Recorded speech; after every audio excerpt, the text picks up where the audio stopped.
स्वस्ति श्री सिद्ध महासत्त्वै नमः। स्वस्ति श्री सिद्ध गुरुवे नमः। स्वस्ति श्री गोवर्धननाथो विजयते।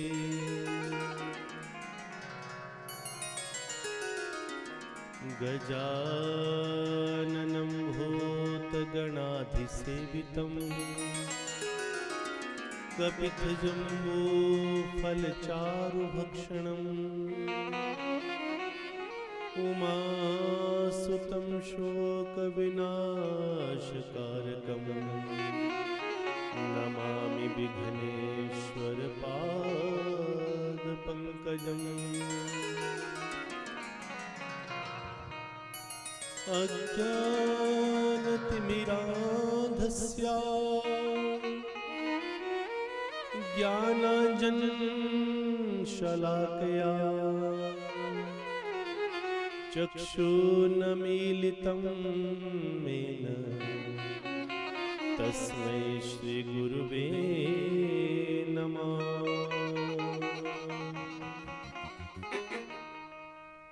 नारायणं नमस्कृत्यं नरं चैव नरोत्तमं देवीं सरस्वतीं व्यासं ततो जयमुदीरयेत्।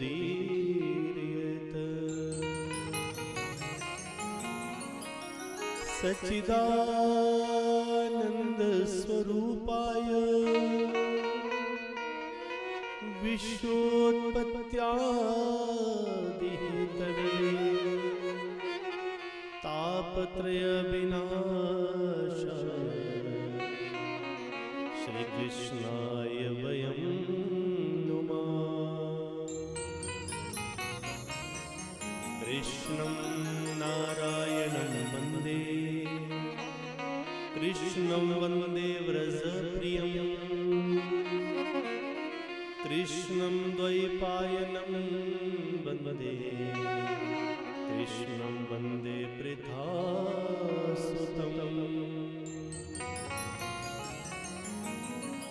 बंशी विभूषितकरा नवनीरदाभात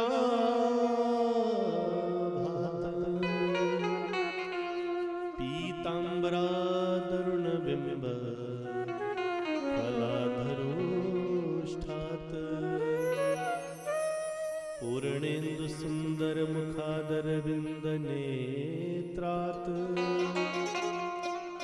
कृष्णात् परं किमपि तत्त्वमहं न जाने। श्री राधा मेरी स्वामिनी, मैं राधे को दास, जन्म जन्म मोहि दीजिए श्री वृंदावन को वास। जय जय श्री राधारमण, जय जय नवल किशोर, जय गोपी चित चोर प्रभु, जय जय माखन चोर, जय जय माखन चोर।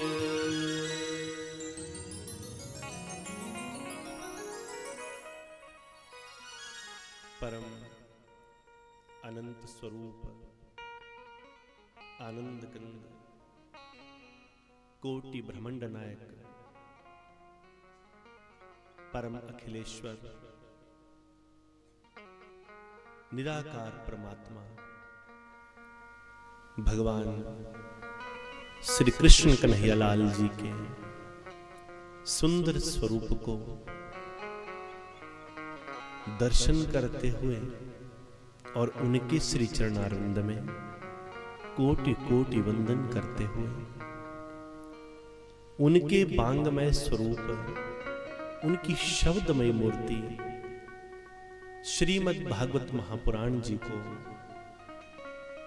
कोटि कोटि वंदन करते हुए पूज्यपाद सतगुरु महाराज श्री श्री सिद्ध योगी बाबा जी, महामहिम संस्थापक एवं संचालक श्री सिद्ध योगी धाम, उन चरणारविंद को कोटि कोटि नमन करते हुए 33 कोटि देवी देवताओं का वंदन करते हुए स्थान देवता, भूमि देवता, क्षेत्र देवता, कुल देवता, कुल इष्ट को नमन करते हुए सभी आचार्य वृंद, संगीतज्ञ बंधुओं को नमन करते हुए और आप सभी पुण्य प्रतापी कृष्ण प्रेमी भक्तजनों को बारंबार प्रणाम करते हुए और आपके बीच में बैठे हुए सूक्ष्म रूप परमात्मा को भी बारंबार प्रणाम करते हुए आज की कथा में प्रवेश कर रहे हैं। सबसे पहले आप सभी का बहुत बहुत स्वागत, अभिनंदन। बिहारी जी के श्री चरणों में उनकी इस पावन रसमयी आनंदमयी कथा में पहुंचे हुए आप सभी महानुभाव निश्चित रूप से कई जन्मों के वो पुण्य प्रतापी हैं जिन्होंने इस पावन कथा को श्रवण करने का सौभाग्य प्राप्त किया है। अतः मैं आप सभी का बारंबार स्वागत करता हूं, अभिनंदन करता हूं। श्री कृष्ण कृपा प्रोडक्शन वृंदावन धाम के माध्यम से सिद्ध योगी धाम ऑफिशियल यूट्यूब चैनल, सिद्ध योगी धाम ऑफिशियल फेसबुक पेज के माध्यम से इस कथा का प्रसारण देख रही सभी भक्तजनों को भी, उन पुण्यात्माओं को भी हम बारंबार प्रणाम करते हैं, स्वागत करते हैं, अभिनंदन करते हैं। अतएव सौभाग्य का विषय है कि परमात्मा कृष्ण जिनके लिए हम किसी एक जन्म से नहीं, कई जन्मों से तरसते हैं, कई जन्मों से तड़पते हैं और कई जन्मों की तड़प को, पुकार को सुनकर ही वो भगवान हमारे ऊपर इतनी कृपा करते हैं कि हमें अपनी शरण में लेते हैं। चाहे कोई भी क्यों ना हो, परंतु जब हम श्री कृष्ण के चरणों में आसरा लेकर बैठते हैं तो वो कृष्ण कृपा करते ही करते हैं। और कृष्ण की कृपा श्री राधा जी के श्री चरणों से प्रवाहित होती है। कथा के आंतरिक पड़ाव में हम प्रवेश करें और इस कथा के महात्म्य की तरफ प्रवेश करें तो मैं आप सभी के सम्मुख कृष्ण कृपा को थोड़ा सा आपके जीवन में प्रवेश कराना चाहता हूं कि कृष्ण कृपा कैसे मिलती है। बहुत सुंदर एक प्रसंग है।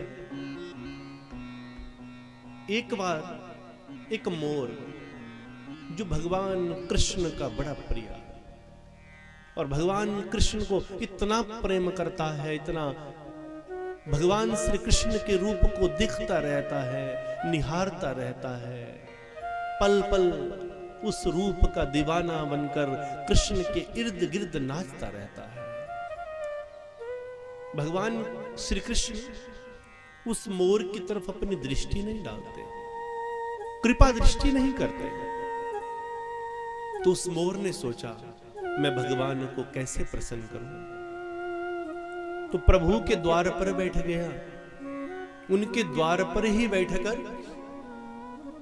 श्री कृष्ण नाम जपने लगा।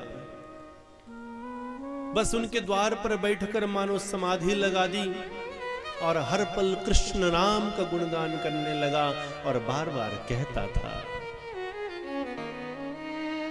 मेरा कोई न सहारा बिन तेरे,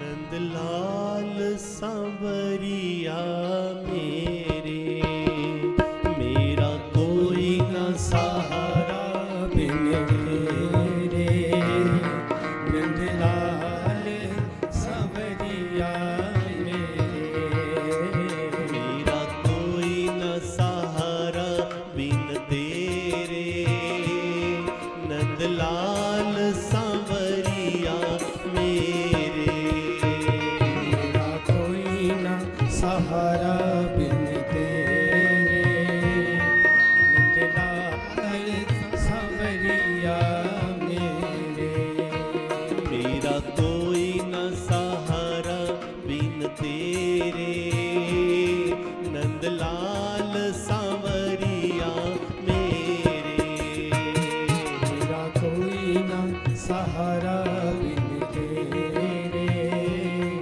नंदलाल सांवरिया मेरे, नंदलाल सांवरिया मेरे, नंदलाल सांवरिया मेरे, नंदलाल सांवरिया मेरे, नंदलाल सांवरिया मेरे, मेरा कोई न सहारा बिन तेरे, नंदलाल सांवरिया मेरे, मेरा कोई न सहारा बिन तेरे, नंदलाल सांवरिया मेरे। प्रेम से दोनों हाथ ऊपर करके तालियों की सेवा करते हैं, राधे राधे।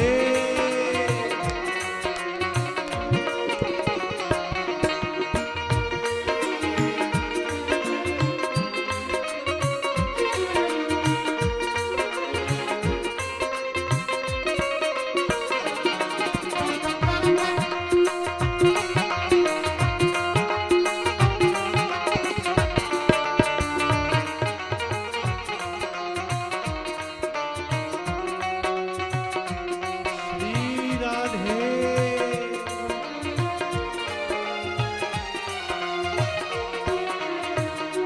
तेरे बिन मेरा कौन यहाँ, तेरे बिन मेरा कौन यहाँ, तेरे बिन मेरा कौन यहाँ, तेरे बिन मेरा कौन यहाँ, प्रभु तुम्हें छोड़ कर जाऊं कहाँ, प्रभु तुम्हें छोड़ कर जाऊं कहाँ, मैं तो आन पड़ा दर तेरे, मैं तो आन पड़ा दर तेरे, नंदलाल सांवरिया मेरे, मेरा कोई न सहारा बिन तेरे, नंदलाल सांवरिया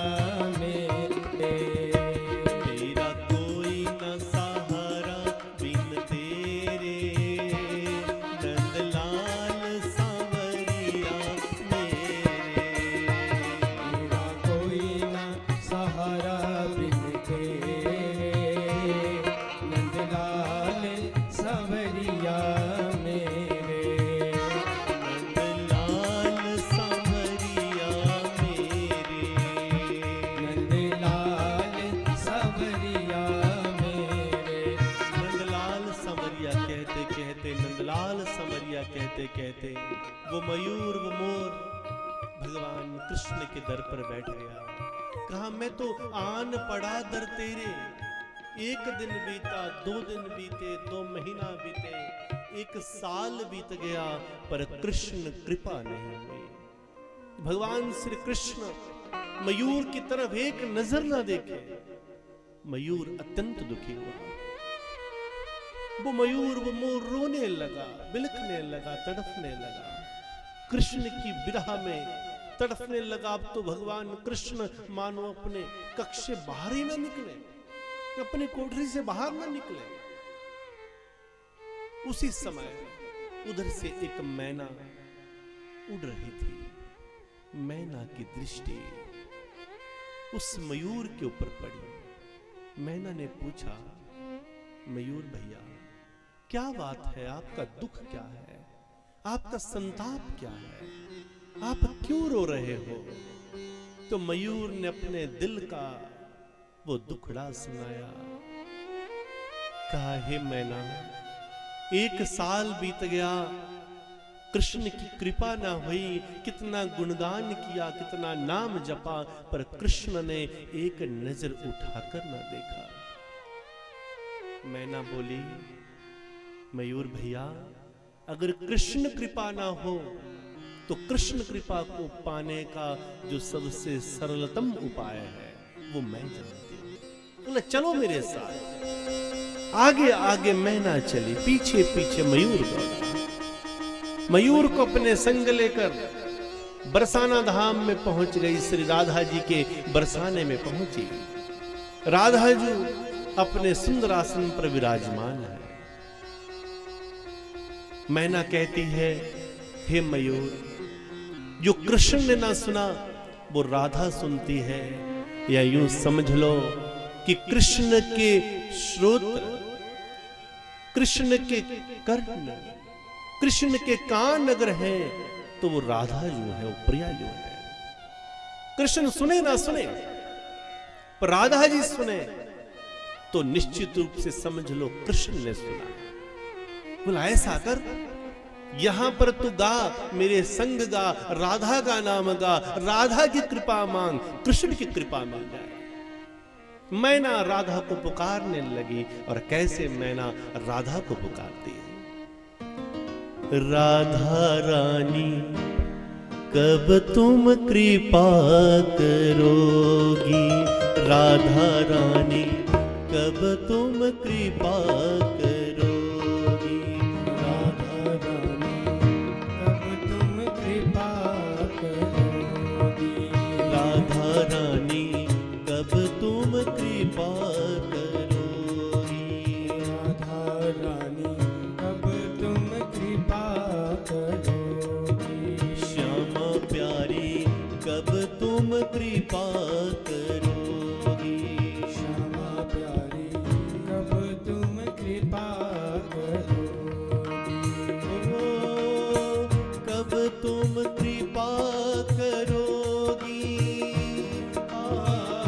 कब तुम कृपा करोगी, ओ कब तुम कृपा करोगी, ओ कब तुम कृपा करोगी, राधा रानी कब तुम कृपा करोगी, राधा रानी कब तुम कृपा करोगी, श्यामा प्यारी कब तुम कृपा करोगी, श्यामा प्यारी कब तुम कृपा करोगी, लाडो प्यारी कब तुम कृपा करोगी, लाडो प्यारी कब तुम कृपा करोगी, राधा रानी की कृपा करो।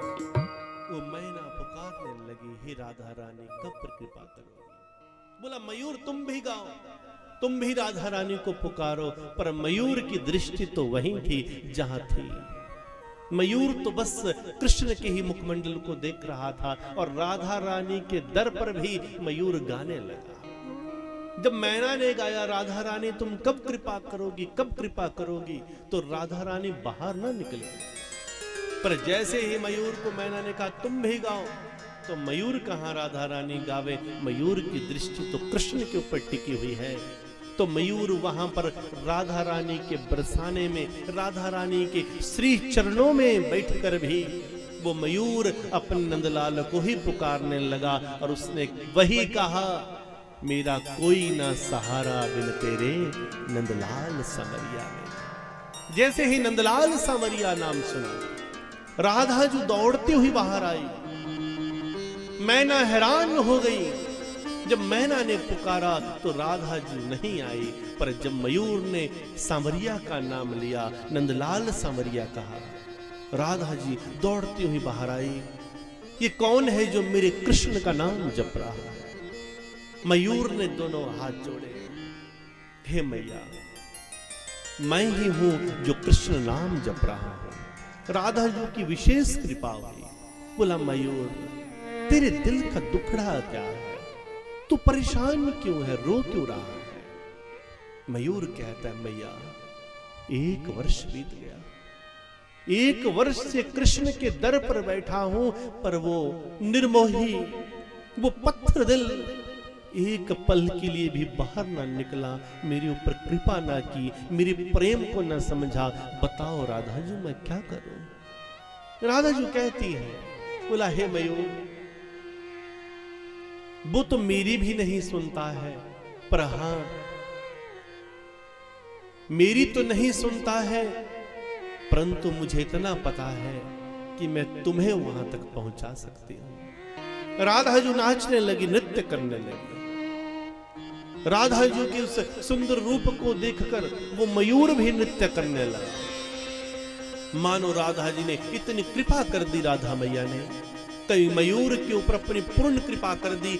जैसे जैसे राधा नाचने लगी, वैसे वैसे मयूर नाचने लगा, और बड़े कम समय में राधा जी ने मयूर को ऐसा नृत्य सिखा दिया कि मानो आज तो वो मयूर राधा जी को भी पीछे करने लगा। जब इतना नृत्य सीख लिया तो राधा जी कहती हैं, मयूर जा, अब कृष्ण के आगे जाकर नाच, मैं जानती हूं वो आनंदित हो जाएगा और वो कृपा कर देगा। जब वो मयूर कृष्ण के दर पर नाचने लगा और गाने लगा, मेरा कोई ना सहारा बिन तेरे नंदलाल सांवरिया मेरे। नंदलाल दौड़ते हुए आए। कहीं ना कहीं इस मयूर से मेरी राधा के प्रेम की खुशबू आ रही है।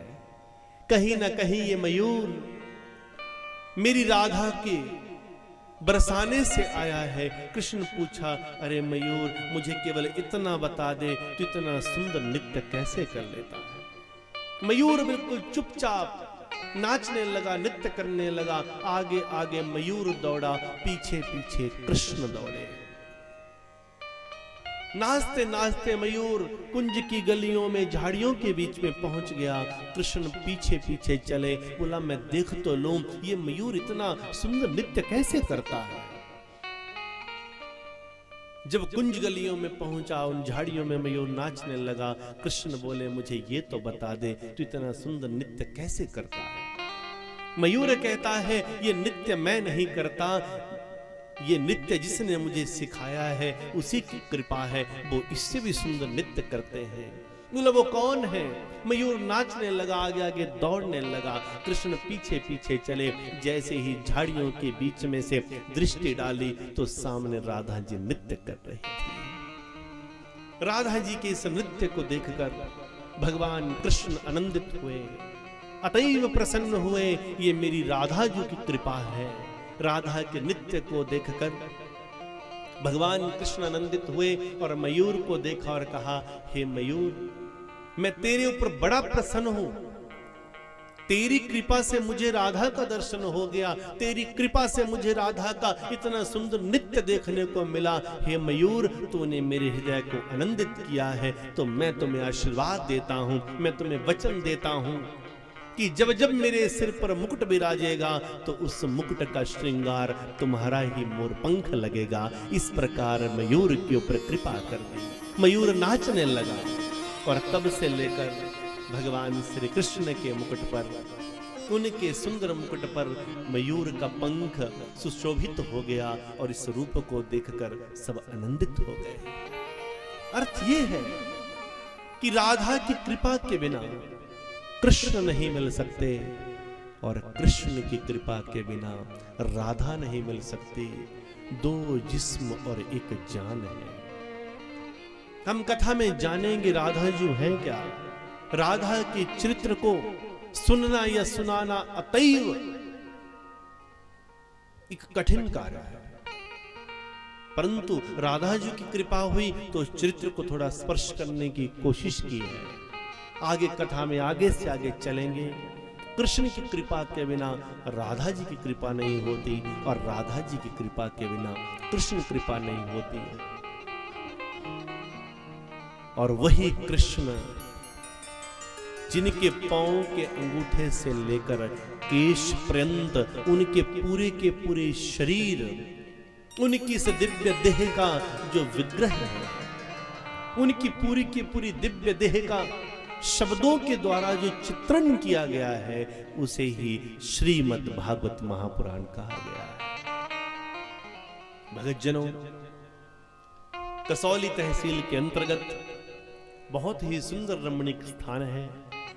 सेरला पुल में इस ग्राम में आज जो ये भव्य कथा आरंभ हुई है, और कसौली तो है ही बड़ा सुंदर, और कसौली तहसील के जो लोग हैं कहते हैं वो और भी सुंदर होते हैं। बड़े सुंदर हृदय के लोग होते हैं कसौली में। तो आज हृदय के सुंदर इन लोगों के बीच में ये पावन कथा कहने का, ये पावन कथा के गायन करने का ये सौभाग्य प्राप्त हुआ। इसलिए मैं अपने को परम सौभाग्यशाली मानता हूं कि यहां पर आकर, भोले भाले इस पहाड़ी इलाके में आकर हम इस पावन कथा का गायन आरंभ कर रहे हैं। कहा है कई जन्मों के बाद जब हमारे भाग्य का उदय होता है तब कहीं ये कथा प्राप्त होती है। पूज्य पाद सतगुरु महाराज श्री श्री सिद्धयोगी बाबा जी की विशेष कृपा और उनकी प्रेरणा से जो ये भगवत कथा यहां पर हो रही है, इसमें हम संकल्प के साथ पूर्ण आनंद तक, परम आनंद तक आपको पहुंचाने की कोशिश करेंगे, ऐसा हमारा संकल्प है। लिखा है कि भाग्योदयेन बहुजन्म स्मर्जितेन सत्संगमं च लभते पुरुषो यदा वै। भाग्योदयेन बहुजन्म स्मर्जितेन, एक जन्म का नहीं मेरी माताओं बहनों भाइयों देवियों सज्जनों, एक जन्म का नहीं कई जन्मों के बाद कहा है भाग्योदयेन बहुजन्म स्मर्जितेन। कितनी बार हम लोग आते हैं, 84 लाख योनियों में अलग अलग रूप बनाकर आते हैं, और हर जन्म में जब हम आते हैं तो थोड़ा थोड़ा पुण्य हम एकत्रित करते हैं। छोटा छोटा थोड़ा थोड़ा पुण्य जब हम एकत्रित करते हैं और हर जन्म का थोड़ा थोड़ा पुण्य आपस में मिलकर जब स्मर्जित होता है तो उस पुण्य के स्मर्जन से हमारे भाग्य का उदय होता है और तब कहीं हमें ये भगवत कथा प्राप्त होती है। नैमिषारण्य धाम में भारत भूमि का सबसे अतैव भक्ति का स्वरूप जो राज्य है, जिसे उत्तर प्रदेश कहा गया है, जहां पर भगवान राम रूप में आते हैं, जहां पर भगवान कृष्ण रूप में आते हैं, जहां भगवान अनंत लीलाएं करते हैं,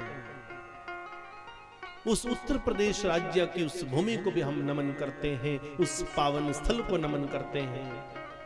उसी में एक स्थल है नैमिषारण्य, वर्तमान में सीतापुर जिले में पड़ता है। नैमिषारण्य में शौनक आदि 88,000 ऋषियों ने जब इस पावन कथा का आरंभ किया और श्री महाभाग सूत जी लगभग 20 वर्ष के संत हैं, महर्षि वेद व्यास जी के बड़े प्रिय शिष्य हैं। 20 वर्षीय ये बाल संत व्यास आसन पर विराजमान हुए। शौनक आदि ऋषियों ने निवेदन किया, गुरुदेव इस पावन कथा का महात्म्य क्या है, इस कथा का श्रवण क्यों करना चाहिए, इस कथा के श्रवण से क्या होता है, और एक प्राणी जो संसार में आता है उसे करना क्या चाहिए। तब श्री महाभागवत सूत जी कहते हैं, मूकं करोति वाचालं पंगु लंघते गिरिं यत्कृपातमहं वन्दे परमानंद माधवम्। मूकं करोति वाचालं, जिस कथा का श्रवण करने से जो मूक है वो भी वाचाल हो जाते हैं। पंगु लंघते गिरिम, जिस कथा का श्रवण करने से लूले लंगड़े भी बड़े बड़े पर्वतों को लांघ जाते हैं। वो कथा कुछ और नहीं, हमारे माधव का एक शब्दमयी स्वरूप है।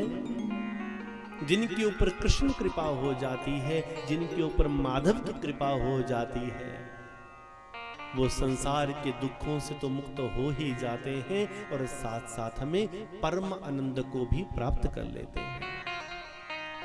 इसलिए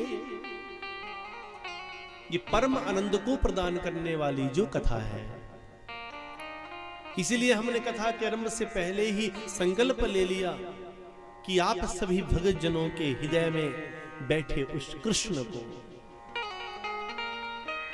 आपकी आंखों के सामने प्रकट रूप में लाने का कार्य ही ये भागवत करती है। हमारा कहा, गुरुदेव आप कह रहे हैं कि इस कथा का इतना महत्व है, तो कृपया आप हमें बताएं कि क्या आपके पास कोई प्रमाण है।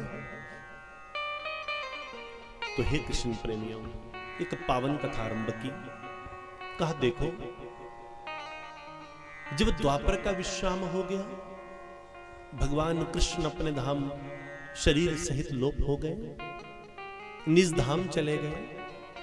द्वापर का विश्राम हुआ, कलयुग का आगमन हुआ। महाराज देवर्षि नारद के मन में विचार आया कि एक बार मैं जाकर श्री धाम वृंदावन में देखूं कि जहां मेरे कृष्ण अनंत प्रकार की लीलाएं करते हैं, आज वहां पर क्या हो रहा है।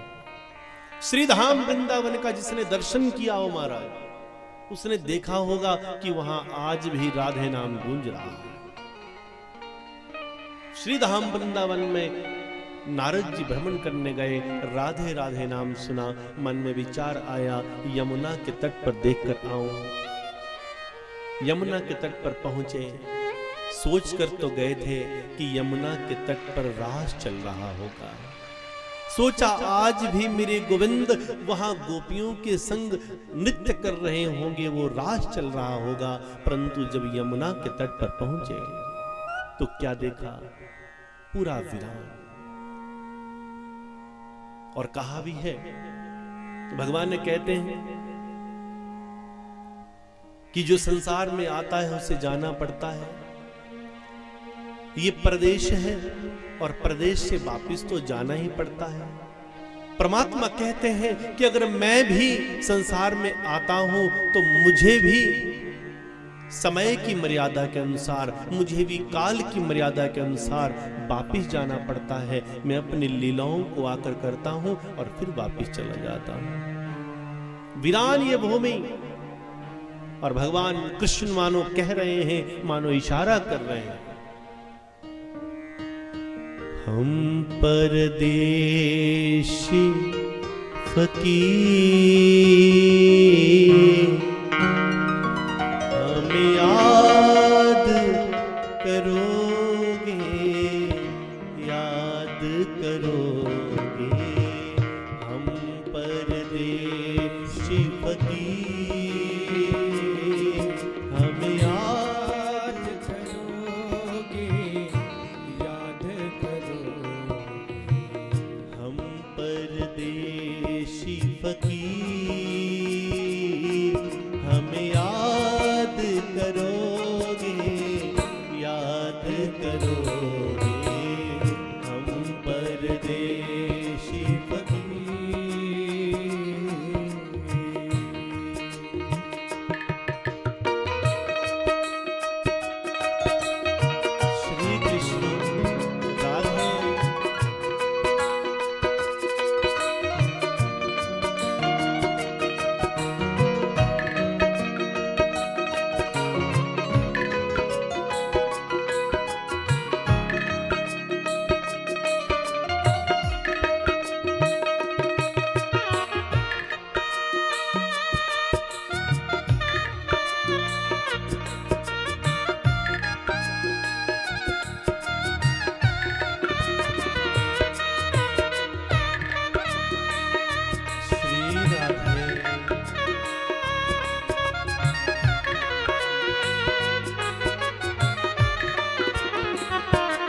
परदेशी फकीर हमें याद करोगे, याद करोगे। हम परदेशी फकीर हमें याद करोगे, याद करोगे। जहां रम जाना वहीं है ठिकाना, चारों तरफ है जागीर, बहता पानी रमता जोगी। भगवान कृष्ण के जाने के बाद यमुना का तट वीरान, एक नवयुवती स्त्री बैठी है, दो वृद्ध पुरुष उनकी गोदी में अपना सिर रखकर विश्राम कर रहे हैं, और वो नवयुवती स्त्री उन वृद्ध व्यक्तियों के सिर जिनके उनकी गोदी में रख के सोए हुए हैं, वो नवयुवती रोती है, विलाप करती है, रो रही है, बोला उठो मेरे पुत्रों, उठो मेरे पुत्रों, जागो मेरे पुत्रों। नारद जी अत्यंत दुखी हुए, भगवान के धाम में कोई रो रहा है, जहां भगवान ने इतनी कृपा बरसाई है वहां कोई रुदन कर रहा है। नारद जी पूछे, देवी तुम कौन हो? देवी ने अपना परिचय दिया, अहम भगति रीति ख्यातो। कहा मेरा नाम भक्ति है, ये मेरे दो पुत्र हैं, एक ज्ञान है, एक वैराग्य है। कलयुग के दारुण प्रभाव के कारण मैं अपने पुत्रों सहित वृद्ध हो गई, मैं भी वृद्ध हो गई, मेरे पुत्र भी अचेत हो गए। मुझे कहा वृंदावन चली जाओ, वृंदावन में आई, भगवान का नाम जपा, पर यहां आकर भी मेरा दुख दूर नहीं हुआ। वृंदावन में पहुंचकर मेरी वृद्धावस्था तो दूर हो गई, मैं तो पुनः तरुणी हो गई, मैं तो फिर से युवती हो गई, परंतु मेरे दोनों पुत्र वृद्ध के वृद्ध रहे। हे नारद जी, अब आप ही बताएं कि जिस मां के पुत्र बेहोश पड़े हो, मां नवयुवती है, 22-25 वर्ष की दिखने वाली नवयुवती, और दोनों पुत्र 80-80 वर्ष के वृद्ध लग रहे हैं। कहा नारद जी क्या करूं? यमुना के तट पर आई, यहां भगवान की कृपा होगी, परंतु यहां आकर भी कृपा प्राप्त ना हो। नारद अत्यंत दुखी हुए, विशालापुरी में बद्रिकाश्रम में जाकर घोर तप किया। परमात्मा ने पुकार सुनी, भगवान अपने प्रथम अवतार में आते हैं, सनकादि महात्माओं का अवतार बनाते हैं। 4 छोटे छोटे संतों का रूप बनाया, 5-6 वर्ष जिनकी आयु है, सनक, सनंदन, सनातन, सनत कुमार। इन 4 संतों के रूप में भगवान आए और कहा, देवी भक्ति के पुत्रों ज्ञान और वैराग्य, जो बेहोश पड़े हैं, जो मूर्छित पड़े हैं, जो अचेत पड़े हैं, उनकी चेतना को वापस लाने के लिए, उनकी मूर्छा को दूर करने के लिए देवी भक्ति और उनके पुत्रों को हमारे पास लेकर आओ। इस पावन कथा का श्रवण करने से उनका दुख दूर हो जाए। थोड़ा सा ध्यान से सुनिएगा कि कितनी हैरानी की बात है कि श्रीधाम वृंदावन में भगवान के यमुना के तट पर भी ज्ञान और वैराग्य जागृत नहीं हुए। देवी भक्ति अपने पुत्रों को संग लेकर हरिद्वार में आनंद घाट पर आई और आनंद घाट पर पहुंचकर सनकादि महात्माओं के मुखारविंद से ये पावन कथा सुनी। एक एक दिन की कथा जैसे जैसे ज्ञान वैराग्य के कर्णों में प्रविष्ट होने लगी, तो एक महा औषध के रूप में ये कथा कानों में प्रविष्ट हुई और जो बेहोश हो चुके थे वो जागृत होने लगे, ज्ञान और वैराग्य उठ खड़े हुए। देवी भक्ति आनंदित हुई, जिसके पुत्र जागृत हो गए वो मां आनंदित कैसे ना हो। भगवान सुंदर विमान लेकर आए, देवी भक्ति को अपना आशीर्वाद दिया और कहा, भक्ति जाओ, जिस जिस हृदय में मेरा नाम चल रहा है ना, जिस जिस मुख में मेरा नाम हो, तुम उस हृदय में जाकर विराजमान हो जाओ। क्यों कहते हैं कि कथा में बैठे हैं, कहीं भी बैठे हैं, हर पल वो नाम चलता रहना चाहिए। बोला जाओ उस हृदय में विराजमान हो जाओ जहां मेरा नाम चल रहा हो, और अगर तुम आनंदित हो जाओ तो तुम्हारी देवी भक्ति की एक दासी है, उसका नाम है मुक्ति। बोला अगर तुम आनंदित हो जाओ तो तुम्हारी दासी को भी मैं भेज दूंगा। भक्तजनों ध्यान दीजिएगा, आज सोशल मीडिया के माध्यम से आप देखते हैं कि देश विदेश में कथाएं चल रही हैं, परंतु कथा का जो सार है, कथा का जो परम तत्व है, आप समझने की कोशिश कीजिए कि भगवान के घर में पहुंचकर भी दुख दूर नहीं हुआ, वृंदावन में पहुंचकर भी दुख दूर नहीं हुआ, यमुना के तट पर भी दुख दूर नहीं हुआ। मेरे कृष्ण क्या इशारा कर रहे हैं, मेरी कृष्ण मेरी राधा जो क्या कह रही है। तभी तो कहा, बड़ा सुंदर किसी ने कहा, बोला संतों की प्यारी की जय कह दीजिए। जब भी भगवान का नाम आए तो ये बोलना ना पड़े कि जय कह रहे। जहां पर भी आप कहीं गाड़ी में जा रहे हैं, ट्रेवल कर रहे हैं, पैदल जा रहे हैं, कहीं भी आपके कानों में भगवान का नाम, भगवान का उद्घोष सुनाई दे तो जुबान से शब्द जयकार निकलना ही चाहिए। संतों की प्यारी की जय। क्यों कहते हैं संतों की प्यारी? क्योंकि राधा जी कहती हैं, कृष्ण कहते हैं कि अगर आप हमारे घर में भी पहुंच जाओगे तो भी हम आपके ऊपर कृपा नहीं करते जब तक आप किसी संत के चरणों से होकर नहीं आते।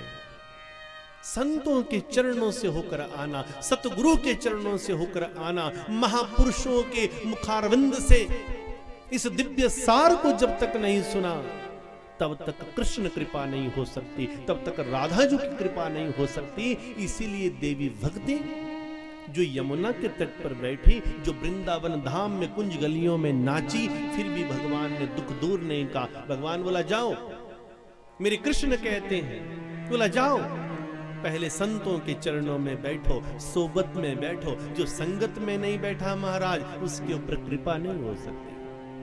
आपने ध्रुव जी की कथा आती है, आपने देखा होगा, आप सुनेंगे कथा में कि ध्रुव जी को भगवान का दर्शन हो गया, पर फिर भी ध्रुव जी के हृदय में वो संताप ना मिटा, वो क्रोध ना मिटा।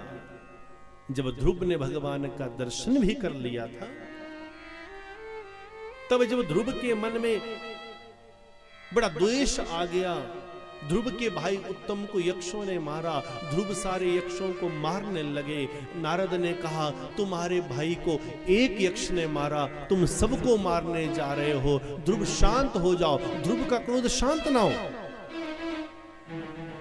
ध्रुव हैरान हो गए। तब नारद जी ने कान में कहा, ध्रुव क्या कर रहे हो?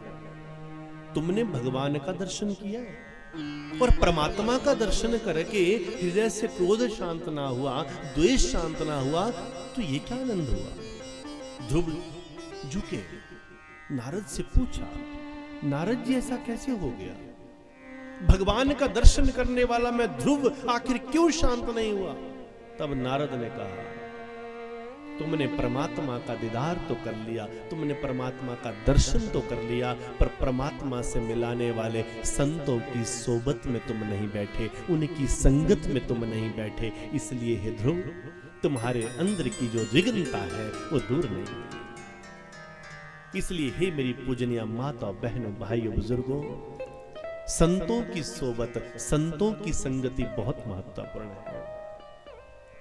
और संतों की संगति में नहीं पहुंचे तो जीवन आनंदित हो ही नहीं सकता। संतों की सोबत में बैठकर ज्ञान वैराग्य जागृत हो गए, देवी भक्ति आनंदित हो गई, भगवान ने कृपा की, और ज्ञान वैराग्य की जागृति के लिए ही ये श्रीमद् भागवत महापुराण किया जाता है।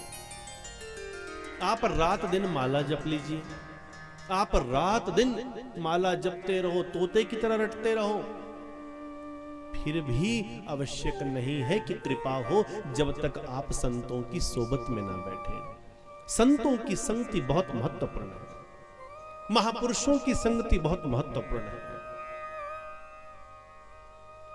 शौनक आदि ऋषियों ने कथा सुनी, सूत जी से निवेदन किया, सूत जी महाराज, देवी भक्ति का आपने सुनाया, पर हमें आप हमारे जैसे किसी व्यक्ति का बताओ कि क्या हमारे जैसा साधारण व्यक्ति भी इस कथा का श्रवण करके भव से पार हो सकता है। तो श्री महाभाग सूत जी पावन कथा कहते हैं। बोला, आओ मैं तुम्हें तुम्हारे जैसे एक साधारण व्यक्ति की कथा सुनाता हूं। दक्षिणी भारत में कर्नाटक प्रदेश है, तुंगभद्रा नाम की नदी है। नदी के तट पर आत्मदेव और धुंधली एक ब्राह्मण ब्राह्मणी रहते हैं। धुंधली देखने में अतैव सुंदर, परंतु संस्कारों से सुंदर नहीं है। धुंधली अपने पति से प्रेम तो बहुत करती है, परंतु अपने पति के साथ पल पल पर्दा करती है, विश्वासघात करती है। लंबा समय बीता, विवाह को कई वर्ष हो गए, संतान ना हुई। आत्मदेव सोचे संतान हुई नहीं। सत्य तो यह था कि धुंधली संतान चाहती ही नहीं थी। धुंधली के मन में ऐसा विचार था कि अगर मैं संतान पैदा करूंगी तो मेरी सुंदरता बह जाएगी, मेरी देह ढल जाएगी, अतः मैं संतान पैदा नहीं करूंगी। अपने सांसारिक आनंद की प्राप्ति के लिए, अपने शरीर के भोगों के लिए, अपने घूमने फिरने के लिए, अपनी मौज मस्ती के लिए धुंधली ने संतान प्राप्ति होने नहीं दी। आत्मदेव अपनी पत्नी से इतना प्रेम करते थे, वो सोचे कि मेरी संतान हो नहीं रही। तो किसी मित्र ने बताया, एक संत के पास गए। संत ने कहा, क्या चाहते हो? तो आत्मदेव कहते हैं, महाराज मैं इतना वेद पाठी ब्राह्मण हूं, परंतु बड़े दुख की बात है कि मेरे घर में संतान नहीं। गुरुदेव, मैंने सुना है कि आप जिसके ऊपर कृपा कर देते हैं उनके संतान हो जाती है। गुरुदेव कहे, देखो आत्मदेव, तुम इतने श्रेष्ठ ब्राह्मण हो, संतान सुख किसी को नहीं मिल सकता। ऐसा करो, परम सुख को पाने की कोशिश करो। संतान सुख किसी को नहीं मिला। जिसके संतान है वो भी दुखी है, और जिसके संतान नहीं है वो भी दुखी है। अगर पा सकते हो तो परम सुख को पाने की कोशिश करो। आत्मदेव बोले, देखिए गुरुदेव, हम आपके पास सत्संग सुनने नहीं आए। मैं खुद ही बहुत बड़ा ब्राह्मण हूं, मैं सत्संग सुनने नहीं आया। और देखिए, बड़ी ये बात बड़ा एक परम रहस्य है कि कई बार देखा जाता है कि ब्राह्मण लोगों में इस तरह का अहंकार कभी कभी पाया जाता है। बोला, मैं तो बहुत बड़ा ब्राह्मण हूं, मैं सत्संग सुनने नहीं आया हूं। अगर आप फल दे सकते हो, संतान दे सकते हो तो दे दो, नहीं तो मुझे सत्संग सुनने की आवश्यकता नहीं है। मैं बहुत ज्ञानी हूं, मैं तो रोज सत्संग करता हूं। महात्मा जान गए, संत तो अंतर्यामी होते हैं, अंतर्गामी होते हैं। संत जान गए। बोला, इसके जीवन में कल्याण लिखा नहीं है, ये दुखी होकर ही मानेगा। महात्मा जी ने फल उठाया, बोला, लो अपनी पत्नी को खिला देना, संतान सुख होगा। जैसे ही आत्मदेव अपनी पत्नी धुंधली के पास गए, महात्मा जी के द्वारा दिया गया फल धुंधली को दिया। बोला, लो धुंधली, इस फल को खा लो, संतान हो जाएगी। धुंधली चिंता तो होगी, वो लाभ तो गई। आज तक तो इसे मना कर रखा, अब ये फल लेकर आया, अब क्या करूंगी? धुंधली बड़ी टेंशन में हुई, अपनी छोटी बहन से विचार विमर्श किया। छोटी बोली, दीदी गलती से भी इस फल को मत खाना, ये सारा झूठ बोलते हैं, चोंचलेबाजी होती है। किसी के फल देने से संतान हो जाएगी क्या? ऐसा कर दीदी, तू इतनी सुंदर है, कहां बच्चे पालती फिरेगी? मेरे गर्भ में एक संतान पल रही है। मेरे पति को थोड़ा धन का लालच है, 9 महीने होंगे, संतान होगी, मैं अपनी संतान लाकर तुम्हें दूंगी, तुम मेरे पति को थोड़ा सा धन दे देना। बोला, पर इस फल का क्या करें? ऐसा करो दीदी, तेरे आंगन में एक बांझ गाय बंधी है, जिसके कई वर्षों से संतान नहीं है। ऐसा करो, जरा देखें तो देखें कैसा महात्मा है, कैसा फल है। ये फल बांझ गाय को खिला दो और फिर देखते हैं क्या होता है। छोटी बहन के कहने से बांझ गाय को वो फल दे दिया, अपने पति से झूठ कह दिया, 9 महीने गर्भवती होने का ड्रामा करती रही। 9 महीने बीते, छोटी बहन के माध्यम से एक पुत्र हुआ। छोटी बहन ने अपना पुत्र बड़ी दीदी को, धुंधली को दे दिया। धुंधली ने अपने पति से झूठ कह दिया, मेरा प्रसव हो गया, मेरे संतान हो गई, मेरे पुत्र हो गया, मुबारक हो। आत्मदेव बड़े आनंदित हुए, मेरे पुत्र हुआ, पुत्र हुआ। धुंधली का पुत्र है, नाम रखा। बोला ये तो मेरे ही, जिस अक्षर से मेरा नाम है ना, उसी से मेरे पुत्र का नाम होना चाहिए। धुंधली के पुत्र का नाम धुंधुकारी रख दिया। पर देखिए विधाता की लेखनी, मेरी माताओं, विधाता की लेखनी देखना। उस बांझ गाय के गर्भ से भी एक मनुष्यकार पुत्र ही पैदा हो गया। दोनों बालक। आत्मदेव बोले क्या आनंद हो गया। भगवान एक तो देता नहीं, देता है तो छप्पर फाड़ के देता है। पहले तो मेरे ही संतान नहीं, अब तो गाय के गर्भ से भी पुत्र पैदा होने लगा। दोनों बालकों को अपना ही पुत्र मानकर उनका वर्ण पोषण किया। वक्त के बदलते धुंधुकारी एक नंबर का उपद्रवी बन गया, पापी बन गया। जैसे जैसे बड़ा हुआ, मांस, मदिरा, पान, तंबाकू का सेवन करने लगा, जुआ खेलने लगा, वैश्य गमन होने लगा, एक नंबर का जुआरी चोर बन गया। और गाय के गर्भ से, महात्मा जी के फल से जो संतान हुई, जिसका नाम गोकर्ण पड़ा, गौ के तरह जिनके कर्ण हैं, वो गोकर्ण महाराज बहुत उच्च कोटि के संत बने। आत्मदेव का नाम पुत्र धुंधुकारी ने कलंकित कर दिया। धुंधुकारी एक एक करके घर का सामान बेचने लगा। आत्मदेव विवश हो गए और गोकर्ण के संग जंगल में प्रवेश कर गए। बोला मैं घर त्याग रहा हूं।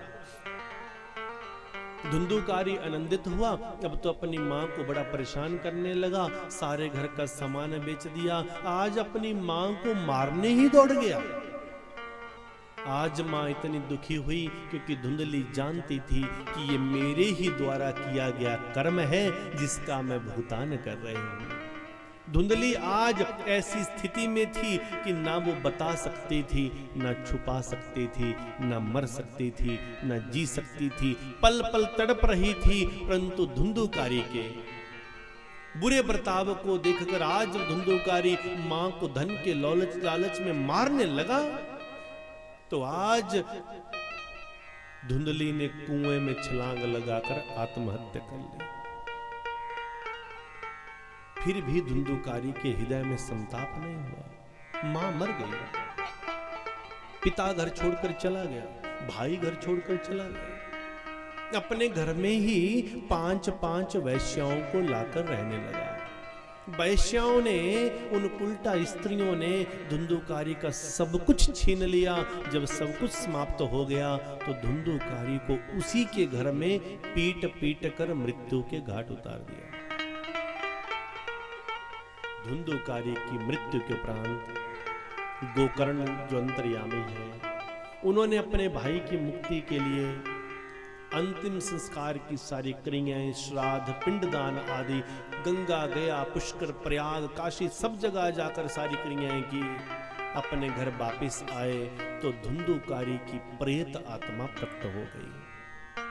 गोकर्ण बोले तुम कौन हो? बोला मैं तुम्हारा भाई हूं धुंधुकारी, मैं प्रेत बन चुका हूं भैया, मुझे मुक्ति दिलाओ, मैं तड़प रहा हूं। आज धुंधुकारी बुरी तरह से तड़प रहे।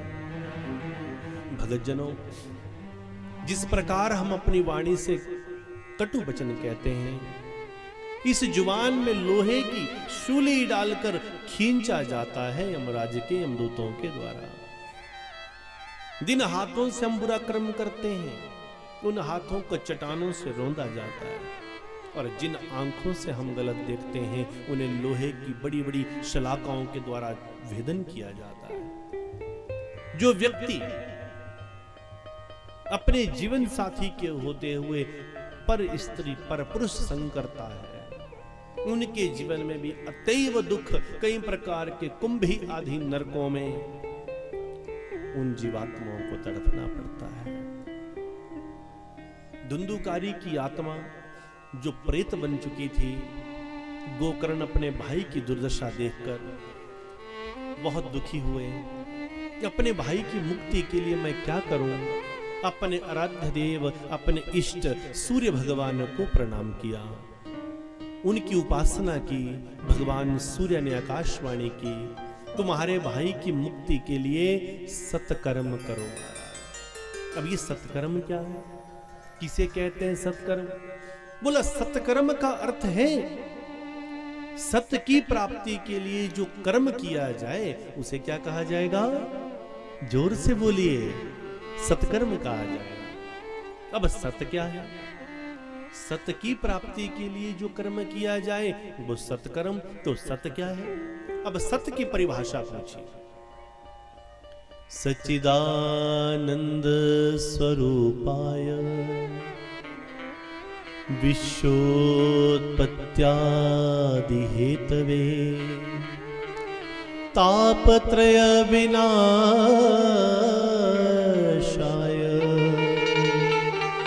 श्री कृष्णाय वयं नमः।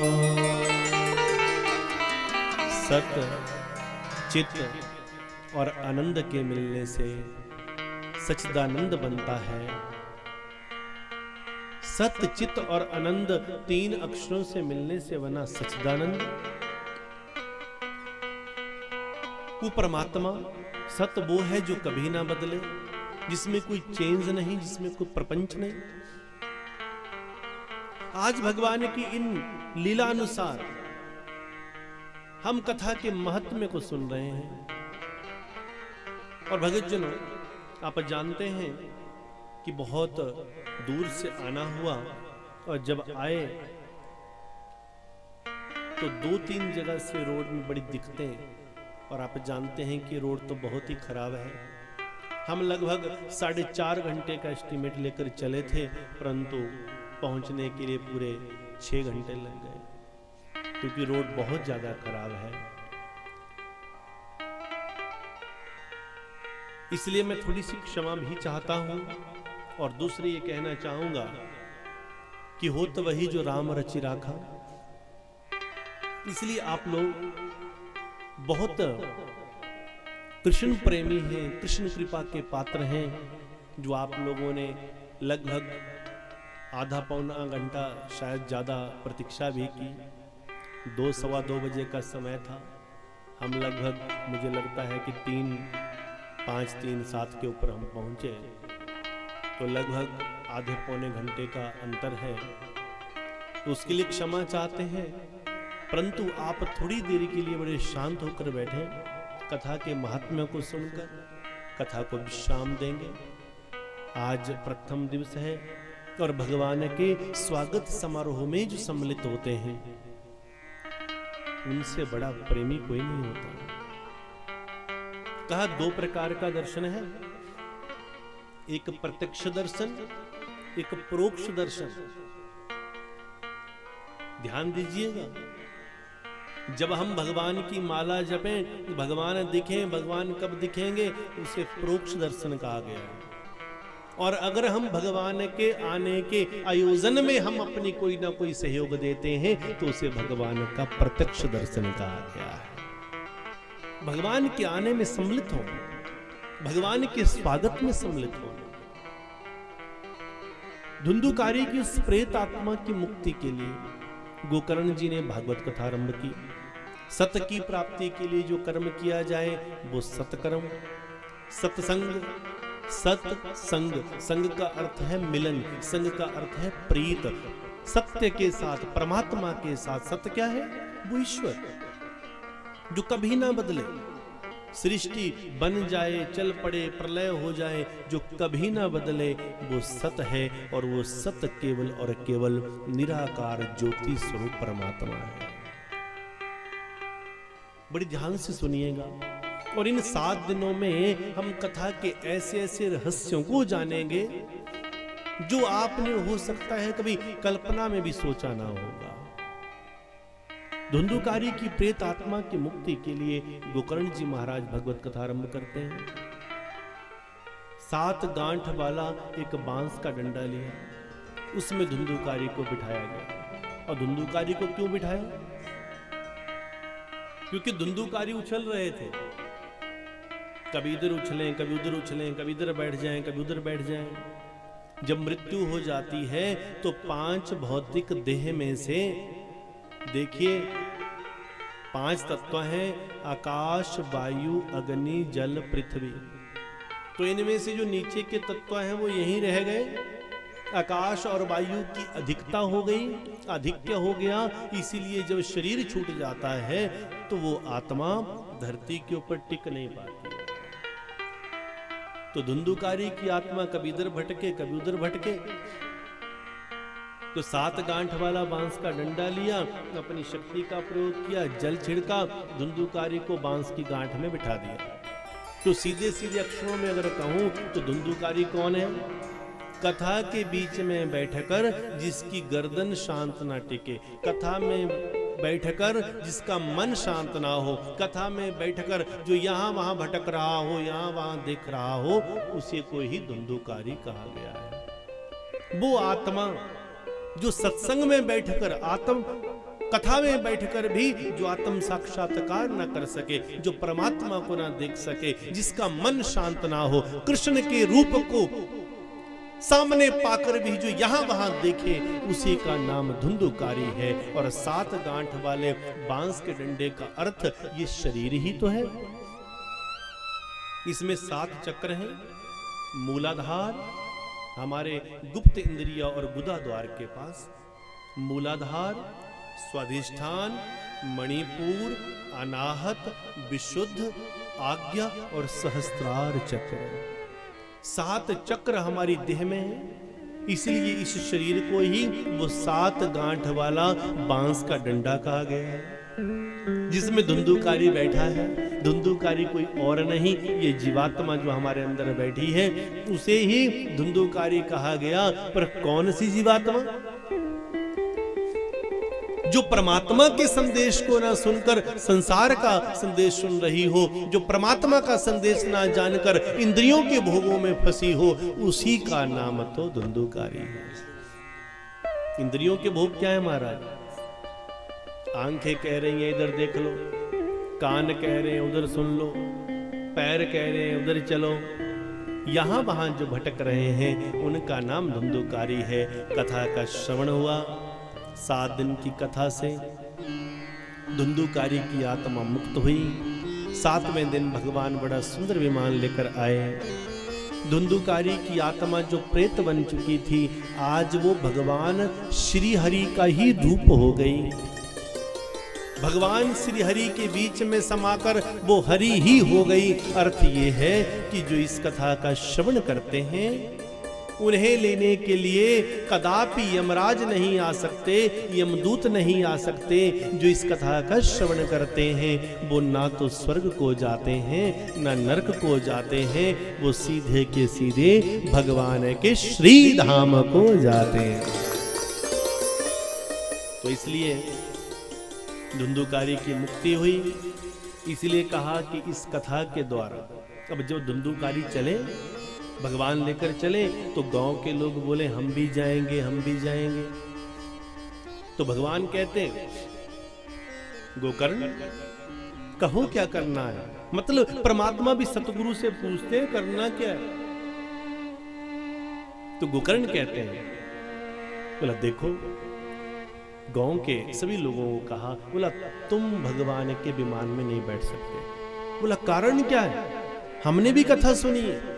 बोला नहीं, तुमने कथा सुनी, धुंधुकारी ने कथा सुनी, परंतु दोनों में अंतर रहा। धुंधुकारी ने नियमों के अनुसार कथा सुनी, आपने बिना नियम के कथा सुनी। कथा का 3 प्रकार का लाभ है। एक उत्तम फल है, एक मध्यम फल है, एक हीन फल है। जो कथा के संपूर्ण नियमों का पालन करता है, कथा में सही समय पर आना, व्यास गद्दी पर विराजमान होने वाले वक्ता से आधा घंटा पहले, अगर 1 बजे कथा का समय है तो 12:30 बजे आकर आधे घंटे तक अपनी माला का जप करना, या आचार्यों के द्वारा गाए जा रहे भजनों का श्रवण करना। कथा के उपरांत शांत होकर आरती करके प्रसाद लेकर जाना। कथा के बीच में बिल्कुल भी हिलना जुलना नहीं, कहीं उठना नहीं, शांत होकर कथा का श्रवण करना। अल्प आहार लेना। कथा के दौरान चाहे हम यहां बैठे हैं, आप चाहे वहां बैठे हैं, आप थोड़ा नीचे बैठे, हम थोड़ा ऊपर बैठे, अंतर कोई नहीं है।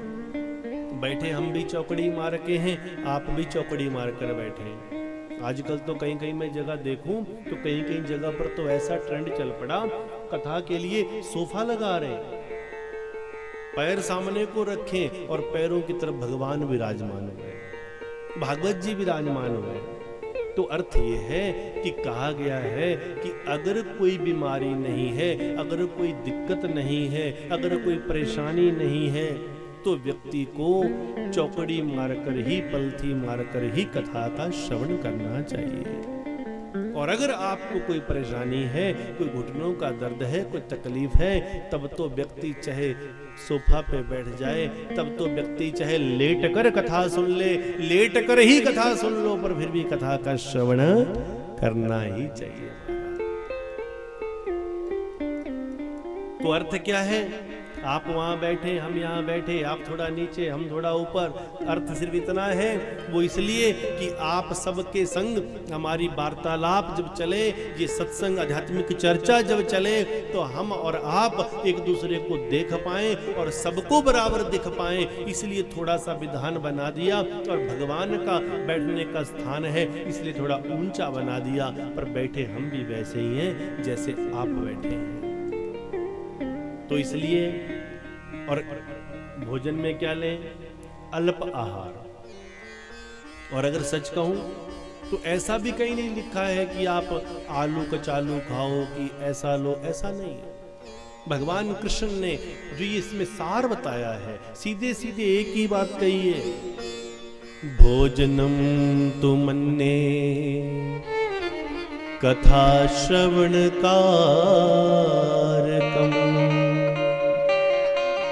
भोजनम तु मन्ने कथा श्रवण कारकम। ऐसा भोजन करना कि कथा के श्रवण में विघ्न ना होवे। ऐसा भोजन मत करना कि बार बार तुम्हें उठना पड़े, बार बार जाना पड़े। इसलिए ऐसा भोजन, और भोजन कितना करना महाराज? कितना कहा है? ऐसा नहीं कहा है कि जितना मिल जाए उतना खा जाओ, ऐसा नहीं कहा है। फिर खुद भी परेशान, 4 लोग और परेशान, फिर क्या फायदा है? तो उसका कोई लाभ नहीं है। ऐसा नहीं लिखा है कि जितना मिल जाए उतना खा जाओ, इतना लिखा। बोला देखो 2 प्रकार के लोग हैं। एक वो है जो जीने के लिए खाता है। कैसे खाता है? जीने के लिए खाना। कितना खाया जाए कि हम जिंदगी चलती रहे, सांस चलती रहे, शरीर को जितना चाहिए उतना अल्प। एक व्यक्ति है जो जीने के लिए खाता है, और एक ऐसा हो सकता है जो खाने के लिए ही जीता है। उसका एक ही अधिकार है, एक ही ध्येय है कि बस जितना मिल जाए उतना खा जाओ। ये मौका आज मिला है, पता नहीं कल मिलेगी। वो किसी ने कहा ना, कल हो ना हो, कल हो के ना हो, तो इसलिए कुछ नहीं जा रहा हाथ से, सब यहीं रह जाएगा। कितना खाओ? अल्प। तो कथा के दौरान तो बिल्कुल अल्प आहार लेना चाहिए, बिल्कुल अल्प आहार लीजिए, थोड़ा भोजन लीजिए और कथा में बैठ जाइए। बिल्कुल कोई विघ्न ना हो, और आगे की सीट पर वो बैठे जो 3 घंटे बिल्कुल शांत होकर बैठ सकते हो, बिल्कुल भी हिलजुल ना हो। और बड़े प्रेममय भाव से अपनी माला जपें और जैसे कथा श्रवण आरंभ हो जाए फिर शांत होकर एकाग्र चित्त होकर इस कथा का श्रवण करना चाहिए। तो धुंधुकारी की आत्मा जो प्रेत बन चुकी थी वो मुक्त हो गई। तो भगवान श्री कृष्ण का ये जो रूप है, कहा ये भागवत कैसे बने, भागवत का अर्थ क्या है? भागवत ये जो दिव्य ग्रंथ है इसमें इतनी शक्ति कैसे है? देखिए, देखने में जो बनावट है वो एक ग्रंथ है, परंतु ये साक्षात भगवान कहे गए हैं। क्यों, आखिर क्यों ऐसा कहा गया है?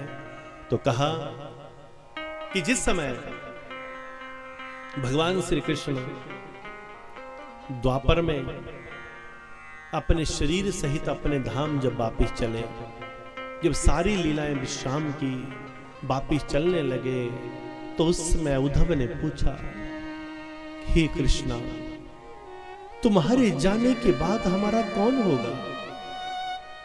तुम तो चले जाओगे, परंतु हम जिए तो किसके सहारे, हम जिए तो किसके सहारे? रो रो कर उद्धव कहने लगे।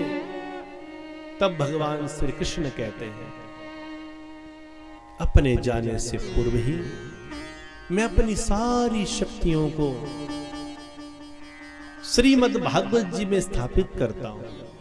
देखो, उद्धव की नजरों के सामने सामने भगवान एक रूप में शरीर सहित लोप होने लगे और एक रूप में भगवान भागवत जी का स्वरूप बनाकर विराजमान हो गए।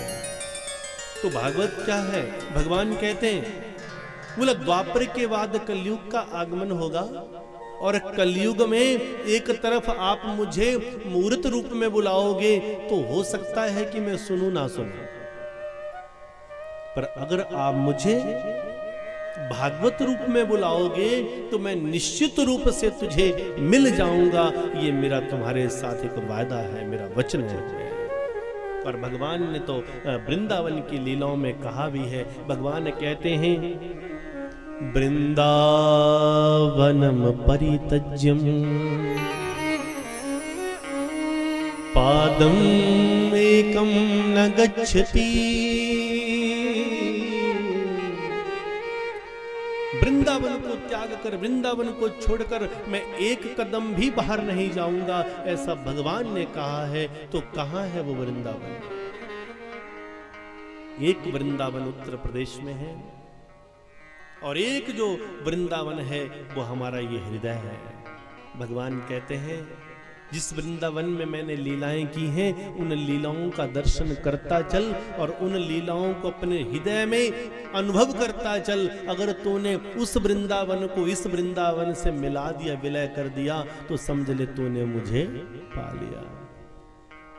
देखो, बहुत सुंदर कहा है किसी ने, कहा कि बस जाए हम वृंदावन में,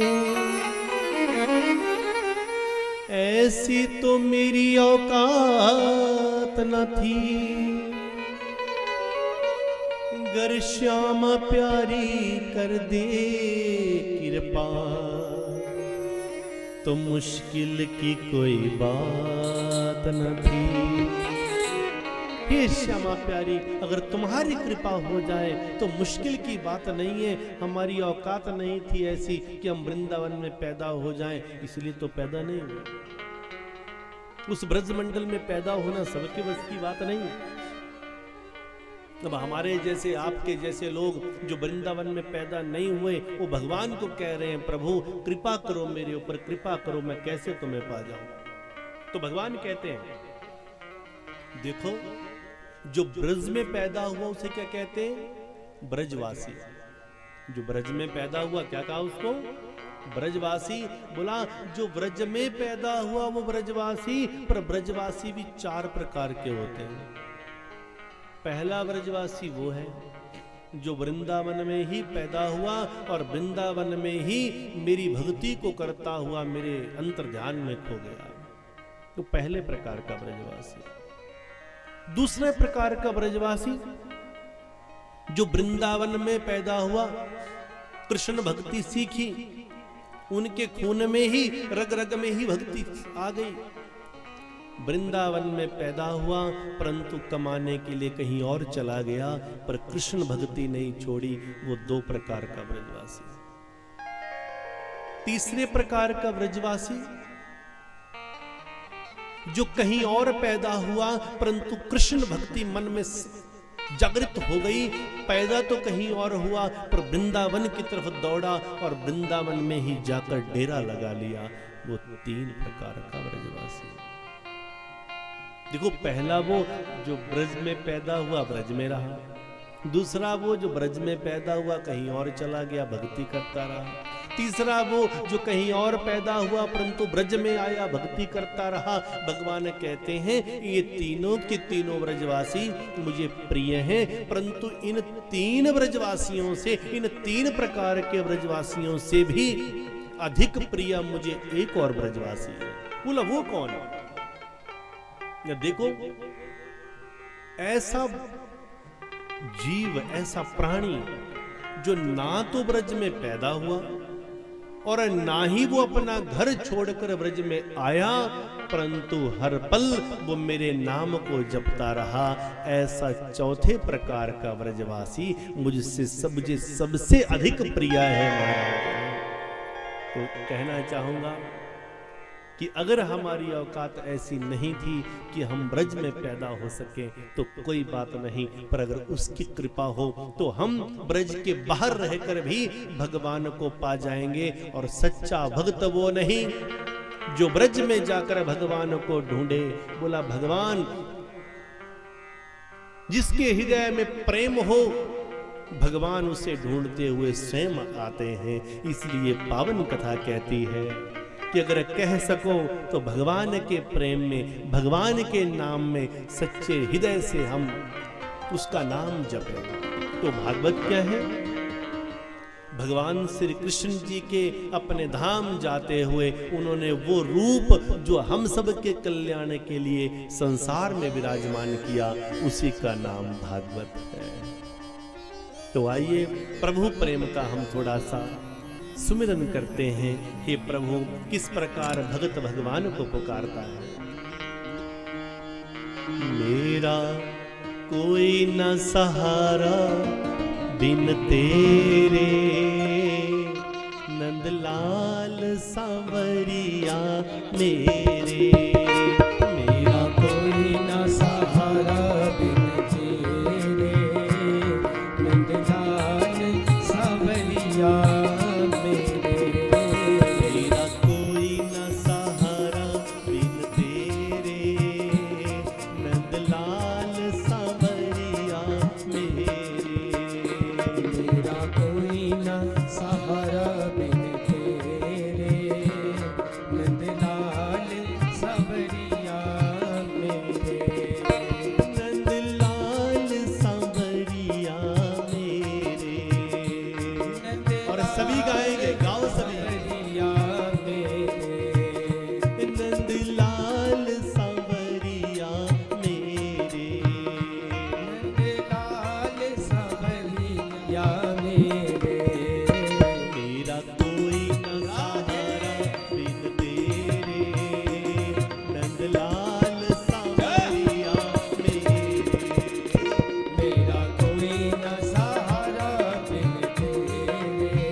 लाल सावरिया मेरे, मेरा कोई ना सहारा बिन तेरे, नंदलाल सावरिया मेरे, मेरा कोई न सहारा बिन तेरे, नंदलाल सांवरिया मेरे। मेरा कोई ना सहारा बिन तेरे, नंदलाल सावरिया मेरे। राधे श्री राधे।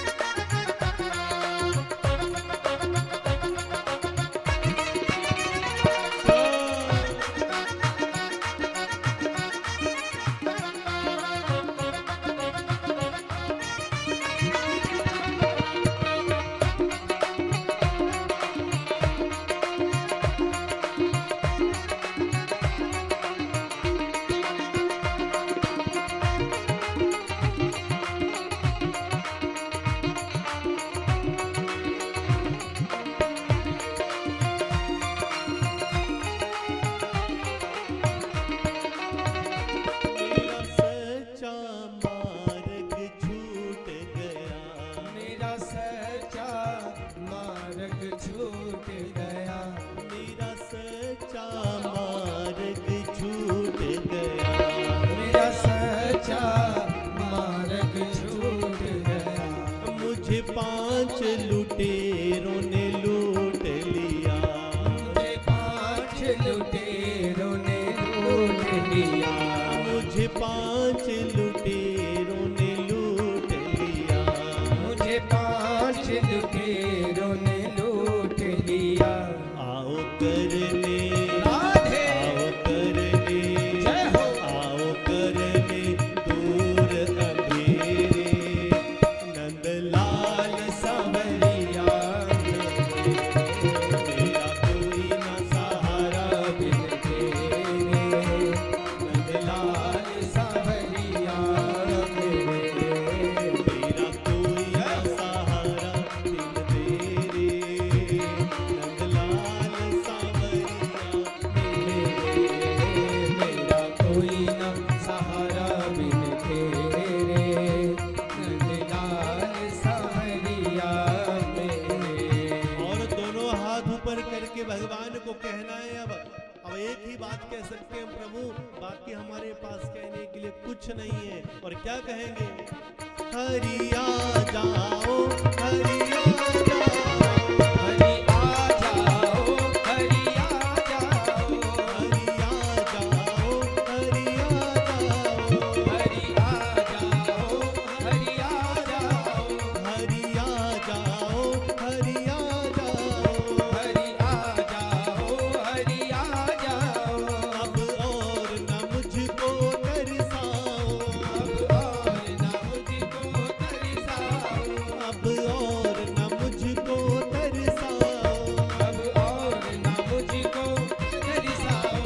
हरिया जाओ, हरिया जाओ, हरि आ जाओ, हरि आ जाओ, हरिया जाओ, हरिया जाओ। आ जाओ, हरि आ जाओ। अब और न मुझको तरसाओ, अब और ना मुझको तरसाओ, अब और न मुझको तरसाओ। अब और ना मुझको तरसाओ। काटो जन्म मरण के फेरे, नंदलाल सांवरिया मेरे।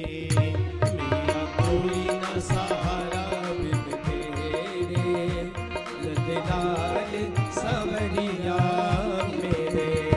मेरा कोई न सहारा बिन तेरे, नंदलाल सांवरिया मेरे। मेरा कोई ना सहारा बिन तेरे, नंदलाल सावरिया मेरे। नंदलाल सांवरिया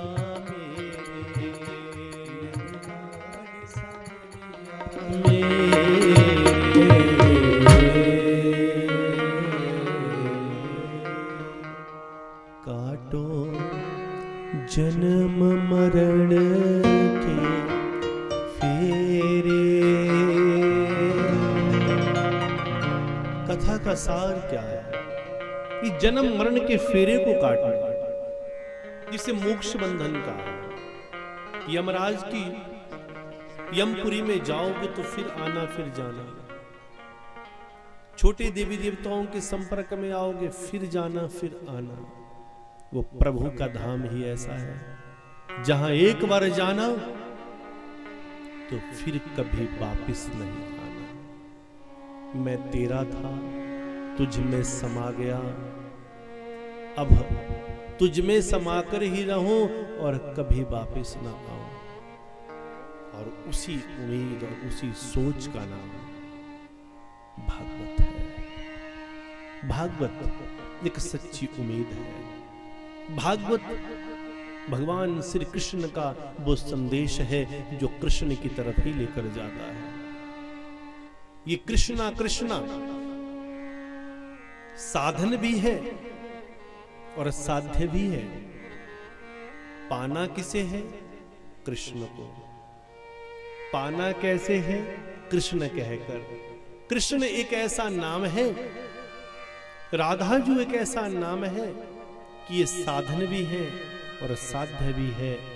यही हमारा रास्ता है और यही हमारी मंजिल है। रास्ता भी ये नाम है, मंजिल भी ये नाम है। इसलिए इस नाम को जपते रहो, जपते रहो, जपते रहो। आप सभी के प्रेम को भगवान कृष्ण धाम में निश्चित रूप से पहुंचाएंगे। पूज्य गुरुदेव की कृपा से, प्रभु की कृपा से 7 दिन का ये समय बहुत ही आनंदमय भाव से बीतने वाला है।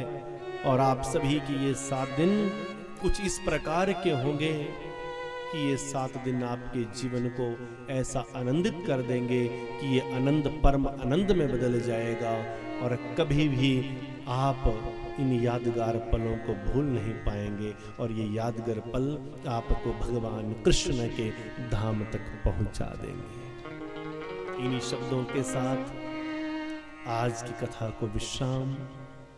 आप सभी के चरणों में प्रणाम। आइए बड़े भाव और प्रेम के साथ श्री चरणों की आरती करते हैं। आइए। जय जय श्री राधे। सिद्ध ओम, सिद्ध ओम, सिद्ध ओम। और बहुत ही आवश्यक सूचना, अगर आपके कोई भी सगे संबंधी जो यहाँ पर कथा में नहीं पहुंच सकते हैं, उनको भी इस अद्भुत रहस्यमयी कथा सार का लाभ मिले, वो अपने फोन के ऊपर, टेलीविजन के ऊपर इस कथा का प्रसारण देख पाएंगे। आप सिद्ध योगी धाम SIDHYOGIDHAM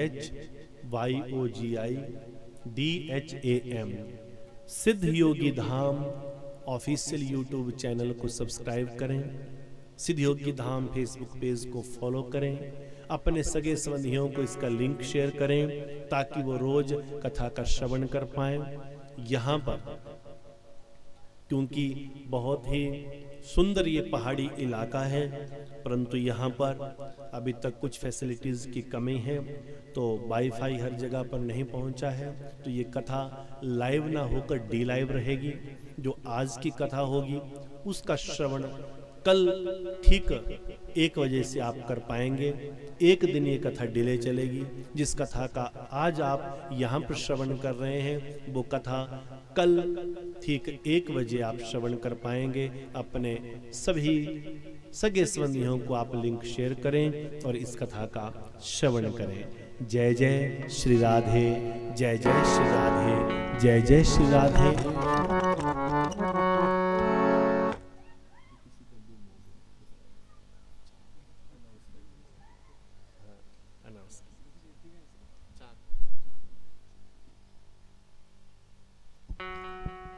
श्री राधे श्री कृष्णा। तो आरती प्रारंभ करने से पहले एक छोटी सी विशेष सूचना, जो कि अब सूचना नहीं रहेगी।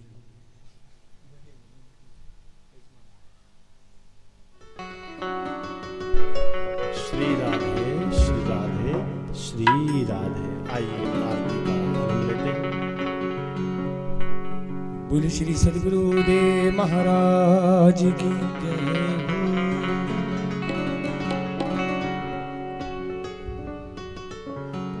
पहले सद्गुरुदेव महाराज जी के चरण अरविंद में कोटि कोटि नमन, कोटि कोटि प्रणाम करते हुए, आत्मबंधन करते हुए आरती प्रारंभ। हरि ओम। चंद्रमा मनसो जात चक्षुः सूर्यो अजायत, श्रोत्रात् वायुश्च प्राणश्च मुखादग्निर्जायत।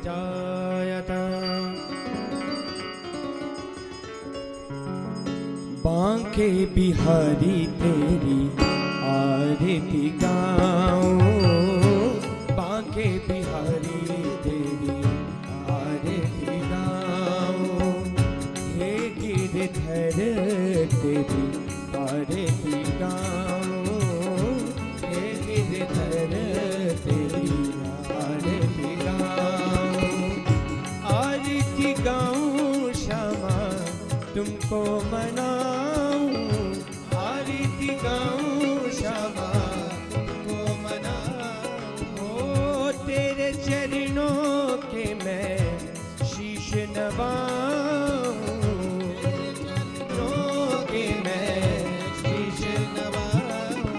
बांके बिहारी तेरी आरती गाऊं, बांके बिहारी तेरी आरती गाऊं।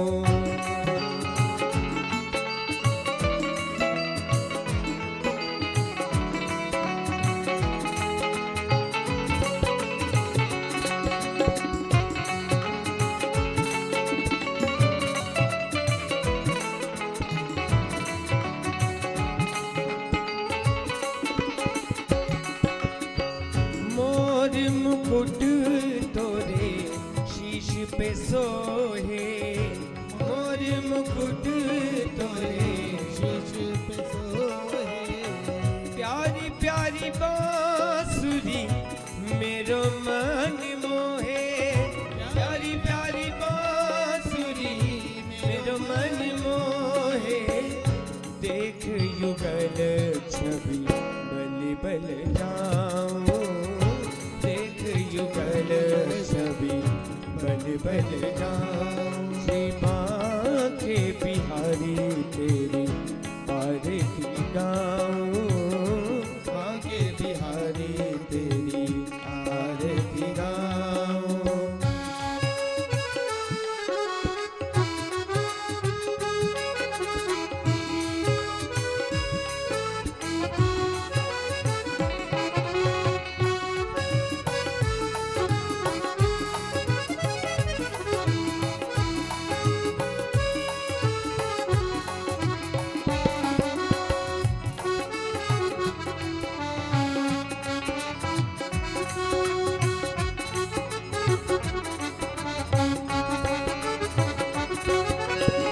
प्रेम की गंगा मन में बहा दो, प्रेम की गंगा मन में बहा दो।